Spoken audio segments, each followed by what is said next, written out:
This is One Broke Gamer Girl, and this is my review of Minecraft Story Mode Season 2, Episode 4, Below the Bedrock for the PlayStation 4. I've had mixed feelings about this game from the start, and it seems that I felt this way about the first season. For some reason, after the first episode, it seems like this game has a lot of build-up, but not a lot of promise to go with it. This kind of puts me off and makes me wonder if I'll be suckered into buying another season after this season, because there's no way that this is the final season of this game. Anyway, on with the review for Episode 4.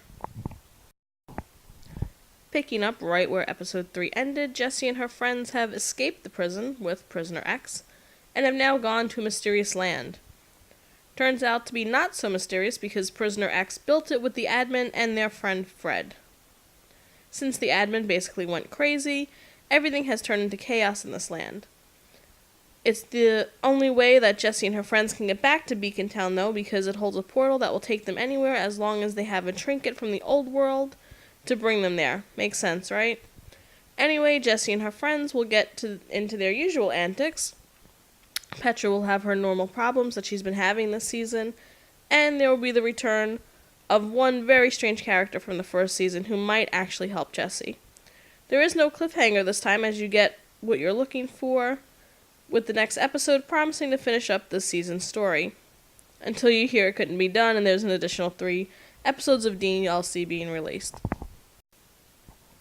For some reason, it seems these episodes are becoming shorter and shorter. This one only came in at an hour and 40 minutes.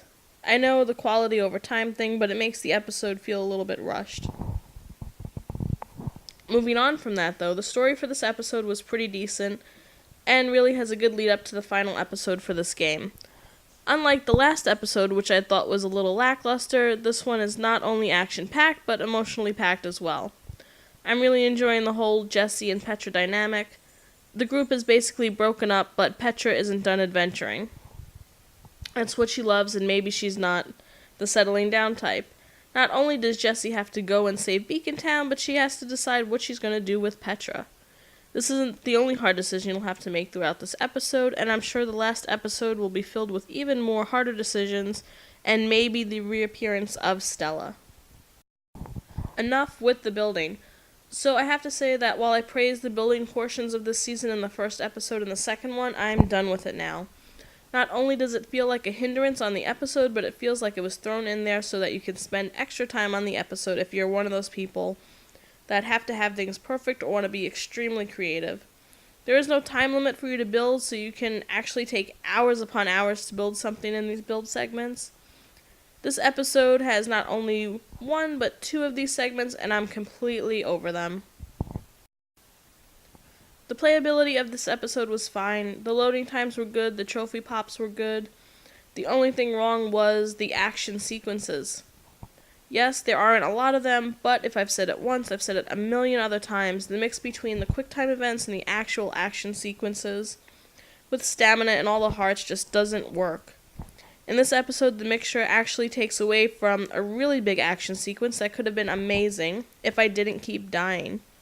It seems like you roll out of the way a couple times and swing your sword, and your stamina needs to be recharged. It just feels like it isn't calibrated correctly, and the action sequences make me cringe. The graphics for this episode were back to the original episodes and really fit more into the whole Minecraft world than last episode's graphics of the prison. Maybe because Jessie and her friends are in an actual world, it makes a difference, but I'm just glad it's back to the quality of the previous episodes and we can just forget about the lackluster graphics in episode 3. Finish this episode and you'll get 6 trophies closer to getting that platinum trophy. Oh, those famous Telltale platinum trophies where all you have to do is play the game. There is no going back to do something special. It's a one and done type of thing unless you want to see how different options create a different story. Anyway, all you have to do is play the game to get the trophies. Still no multiplayer when it comes to this game, but the reminder in the beginning and end of the game that you can use the crowd play feature is there.